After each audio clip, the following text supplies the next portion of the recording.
Oke, Assalamualaikum warahmatullahi wabarakatuh. Sekarang jam 6:16. Nah, di sini pertama saya ingin mengucapkan Selamat Hari Kemerdekaan, Happy Independent Day of Indonesia. Hari di mana Indonesia terbebas dari penjajahan, meski belum semua penjajahan kita bisa terbebas. Di sini kita masih berjibaku menghadapi penjajahan dari segi ekonomi dari berbagai negara maupun dari orang-orang kita sendiri. Ya, wajar lah. Merebut keuangan dari masing-masing orang itu luar biasa sulitnya. Tapi itulah ekonomi.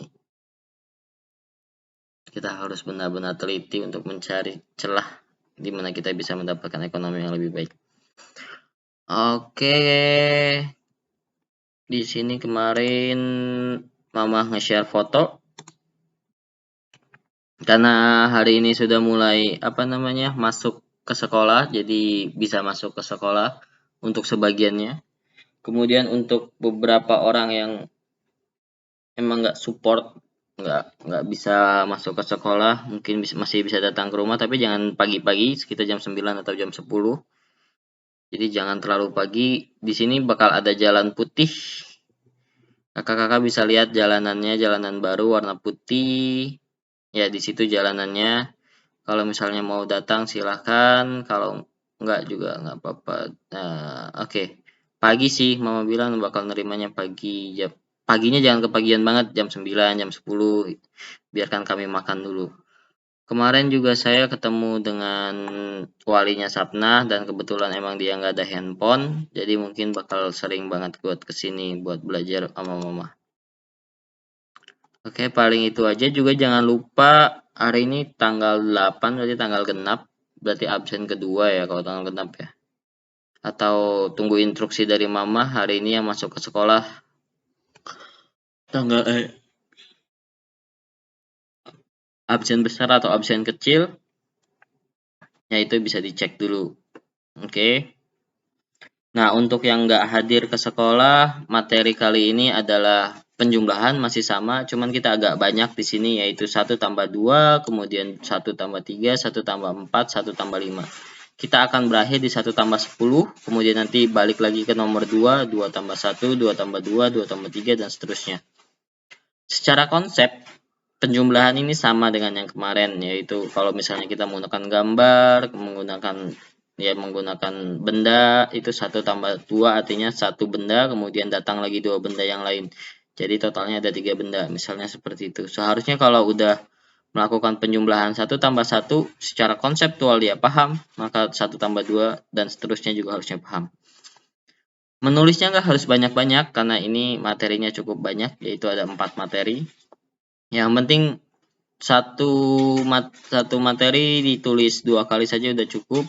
Yang penting si siswa tahu apa itu 1+2, kemudian 1+3 itu apa, 1+4 itu apa, 1+5 itu apa.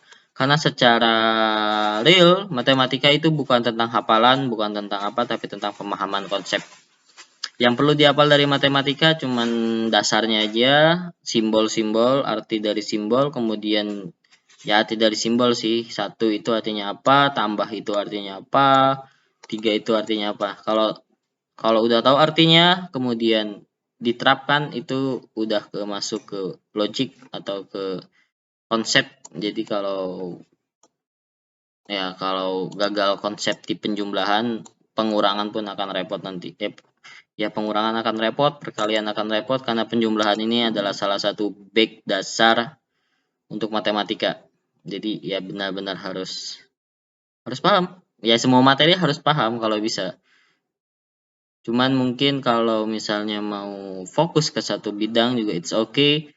Misalnya kakak-kakak pengen anaknya jadi penyanyi, berarti mulai dari sekarang cari tempat kursus penyanyi, tempat kursus main piano. Di Korea misalnya, di negeri di mana K-pop sangat berjaya, itu siswa-siswanya mulai dari SD mereka udah diajari untuk bermain piano dan lain sebagainya. Jadi ketika mereka sudah SMP, SMA, mereka sudah siap untuk debut. Jadi kayak mereka itu mengikuti sebuah ajang pencarian bakat ataupun mengikuti sebuah ya ajang pencarian bakat lah yang semacam itu dari sebuah instansi tertentu untuk melakukan dance dan hiburan-hiburan semacam itu. Itu kalau kakak-kakak ingin menjadi penyanyi anaknya, penyanyi kemudian pendansa. Kalau misalnya jadi olahragawan, kemarin kita barusan merayakan Olimpiade ke 2020 yang dilakukan di 2021, emang agak telat. Dan itu udah kelihatan banget bahwa olahragawan pun bisa menghasilkan uang yang cukup banyak di masa sekarang ini. Jadi kalau misalnya kakak-kakak anaknya hobi olahraga, lari, bermain bola dan lain sebagainya, lanjutkan.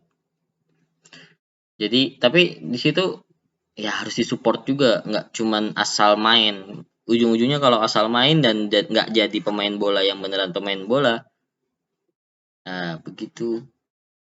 Jadi ibaratnya mereka cuman buang waktu. Kalau misalnya cuman posting time di tindakan-tindakan yang cuman hiburan semata dan nggak mau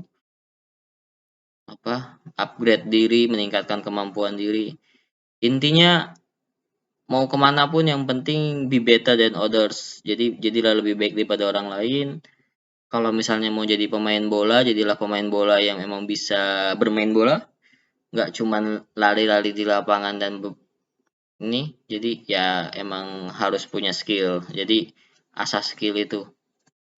Oke, itu mungkin terlalu kepanjangan saya curhat. Jadi intinya matematika ini konsep, secara konsep yang jadi utama. Mungkin kalau olahraga itu adalah ketekunan itu yang utama. Jadi oke, itu aja. Yang dikumpulkan sama seperti biasa, yaitu tulisannya, mungkin nggak kayak gini, tapi kayak yang baru. Kemudian foto siswanya, kemudian dikirim ke grup. Oke, kemudian buat yang datang ke sekolah, jangan lupa pakai masker, kemudian pakai baju sekolah kalau udah ada bajunya. Kalau belum, ya yang penting datang dulu. Tapi kalau bisa pakai baju sekolah. Kemudian yang belum ke sekolah harap kerjakan tugas ini dan ya dikumpulkan di ini di apa namanya di online di WA. Kemudian juga jangan lupa untuk jaga jarak di sekolah nanti. Ingat, meski sesak pakai masker, lebih sesak lagi kalau kena COVID. Itu yang pertama. Bukan cuma COVID sih, batuk juga nggak enak kan. Masker itu sebenarnya melindungi diri kita, jajan jangan sembarangan. Ya mungkin sembarangan di sini maksudnya jajan ya cari yang bersih lah. Paling nggak ketutup. Saya ke tukang kue, setiap pagi saya ke tukang kue. Kue yang saya incar adalah kue yang emang ketutup, jadi dia punya wadahnya sendiri dan ya semacam itu. Oke, udah 8 menit. Ya sih nggak ada lagi yang mau dibilang sih. Kalau misalnya masih ada yang mau ke rumah, tolong ke rumahnya agak siang. Soalnya kalau pagi kasihan mamahnya juga belum makan dan lain sebagainya. Takutnya nanti mama sakit malah nggak bisa tatap muka kan. Jadi diharapkan kalau mau yang datang itu datangnya siang. Juga untuk yang masih demam, flu, batuk, pilek, usahakan jangan ke sekolah dulu. Jadi yang dirasa sehat ke sekolah. Paling itu aja. Kemudian juga mungkin semangat mendidik anak. Saya akhiri. Wassalamualaikum warahmatullahi wabarakatuh.